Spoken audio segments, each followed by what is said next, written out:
बेटी की परवरिश।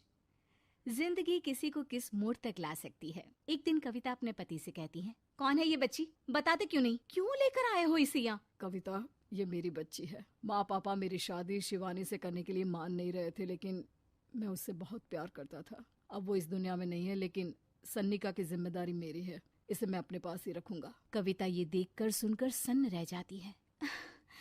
कैसी बात कर रहे हैं आप? लोग क्या कहेंगे? मैं कैसे इस बच्चे के साथ जीवन चलाऊंगी? देखिए, इसे देखकर मुझे टेंशन हो रही है। आप इसे ले जाइए यहाँ से। मेरी भी तो बेटी है, मैं उसका हक कैसे मार दूं? दिनेश कविता को किसी तरह समझा लेता है। देखो सन्निका, ये आज से तुम्हारी माँ है, इन्हें तुम्हें माँ कहना है। कविता को तो सन्निका को देखना भी गवारा नहीं है, फिर वो उसकी माँ कैसे बन पाती? और शायद दिनेश भी ये हकीकत जानता था। कुछ साल बाद देखिए, अब राधिका बड़ी हो गई है, उसके लिए किसी अच्छे घर का रिश्ता देखिए ना। शादी तो करवानी है ना? हाँ, लेकिन सन्निका उससे बड़ी है, पहले तो उसकी शादी तय करेंगे ना। जमाना जानता है कि वो एक नाजायज लड़की है, कोई उससे शादी क्यों करेगा? वैसे भी आता है क्या उसे, जो कोई उसे अपने घर की बहू बनाएगा? तभी वहाँ सन्निका आ जाती है। पापा, मुझे स्कॉलरशिप मिल गई है, आगे का सारा खर्चा यूनिवर्सिटी वाले उठाएंगे। मैं कल ही वहाँ हॉस्टल में शिफ्ट हो रही हूँ। लो, सुना दिया ना फैसला। अरे अब क्यों शिफ्ट हो रही हो? पहले ही हो जाती शिफ्ट। दुनिया में यूं कालिक तो ना होती हमारी। क्या यार कविता, एक तो खुशी की बात है कि लड़की को कुछ आगे बढ़ने पढ़ने का मौका मिल रहा है, लेकिन नहीं, तुमको तो केवल ताना मारना ही आता है। जाकर देखो शिवानी क्या कर रही है। अरे हाँ, मैं शिवानी को दूध देना भूल गई, वो कैसे उठेगी? कविता को ये सुनकर गुस्सा आ जाता है।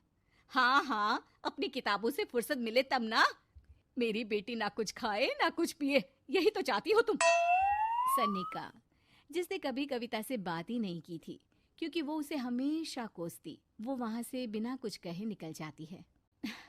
खाना तो पूरा बन गया, अब जाकर आराम से पैकिंग करती हूँ, कल वक्त से निकल जाऊंगी। देखिए जी, वैसे तो ये लड़की मुझे एक आंख पसंद नहीं, अपने कमरे में पैकिंग कर रही है। अरे मुझसे तो कभी बात भी नहीं करती। आप साफ साफ बोल दीजिए उसे कि घर से जाएगी तो सारा काम कौन करेगा? उसकी माँ।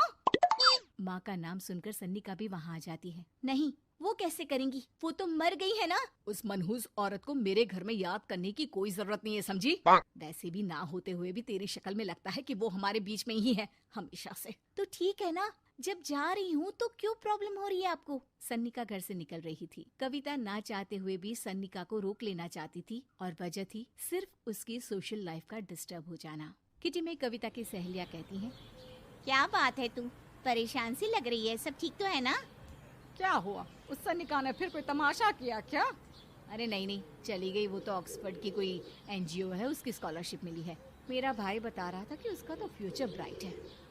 अरे चल ना, तुझे क्या, तेरा तो पीछा छूटा उससे। अरे कैसे क्या नहीं, घर का सारा काम करती थी। इसकी छोटी बेटी को भी तो उसी ने संभाला था। याद है, उसकी छोटी बेटी का जो केस हुआ था, वो भी अपने सर ले लिया था। हाँ, तो बदले में सारा खर्चा भी तो हम लोग ही उठा रहे थे ना। और पता है, वो मुझसे बात भी नहीं करती, जैसे पता नहीं मैं ही उसके माँ के मरने के लिए जिम्मेदार हूँ। अरे खुद को क्यों दोष दे रही है? तूने जो किया शायद कोई नहीं करता। कविता को समझ में नहीं आ रहा था कि उसके साथ ऊपर वाले ने ऐसा क्यों किया। वो शाम को घर आती है। आज तो बहुत खुश होगी तुम, एक बला से छुटकारा मिला ना तुमको। बेचारी की जिंदगी नरक बना कर रखी थी। वो तो कहते हैं ना, ऊपर वाला सब देखता है। देखो, चुन लिया उसने अपना रास्ता। कविता का मन तो करता है कि वो पति को सब कुछ सुना दे, लेकिन सामने सास खड़ी होती है। ये तो है, बेचारे को खाना बनाने से लेकर घर के सारे काम करने पड़ते थे। बाहर का भी कोई काम होता तो वही देखती। अब देखते हैं घर का काम कैसे होता है। तभी कविता की बेटी उसके लिए चाय लेकर आ जाती है। लो माँ चाय। कैसी रही किट्टी? अच्छी थी बेटा, खाने में कुछ बनाया है क्या?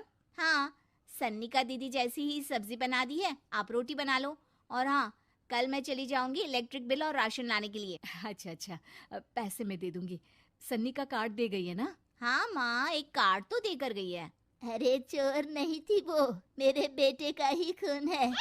पता नहीं कितना घमंड भरा है इसमें। अरे छोड़ो ना माँ, जिसको जो बनना था वो बन ही जाएगा। अच्छा माँ, कल चलना है उसके कॉलेज में, सभी पेरेंट्स को बुलाया गया है। अब कविता तो जाने से रही, तो हम ही साथ चलते हैं। हाँ बेटा, उस बिन माँ की बेटी का है ही कौन, अब क्या था, कविता का गुस्सा फूट पड़ता है। हाँ, आप लोगों के जैसे तो इंसान नहीं देखे मैंने। अरे मेरे सामने ही अपनी नाजायज बेटी को लाकर बिठा दिया।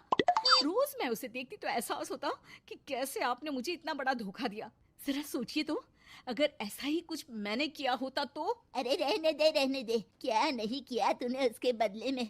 उस मासूम के साथ क्या क्या करती थी सब जानते हैं हम। अरे छोड़ो ना माँ, ये तो एक बात लेकर बैठ जाती है। चलो सोने चलते हैं। अगले दिन दिनेश और उसकी माँ सन्निका के कॉलेज में जाते हैं। कैसी हो बेटा?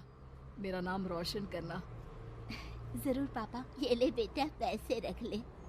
नहीं, वो कविता ने काट दिया है। अरे बेटा, वो माँ है तुम्हारी, उसका नाम क्यों लेती हो? अरे हटाओ भी, क्या ही क्या है उसने इसके लिए, क्यों माँ बोले। तभी वहाँ सन्निका की टीचर आ जाती हैं। सन्निका की माँ नहीं आई? जी नहीं, वो घर में बेटी है ना, सबका एक साथ आना तो मुमकिन नहीं था। तो उन्हें भेज देते, हम सभी उनसे मिलना चाहते हैं। मानना पड़ेगा, बहुत अच्छी तरह से पाला है उन्होंने अपनी बेटी को। क्या घर का काम, क्या बाहर का, कॉन्फिडेंस तो कूट कूट कर भरा है। पैसे रुपये के लिए भी इसे किसी का मुंह नहीं देखना पड़ता। स्कूली शिक्षा भी लाजवाब है। पिता और दादी को एहसास होता है कि जिस कविता के पालन पोषण पर उन्हें हमेशा से शक रहा, वो सन्निका के भविष्य के लिए किसी वरदान जैसा साबित हुआ।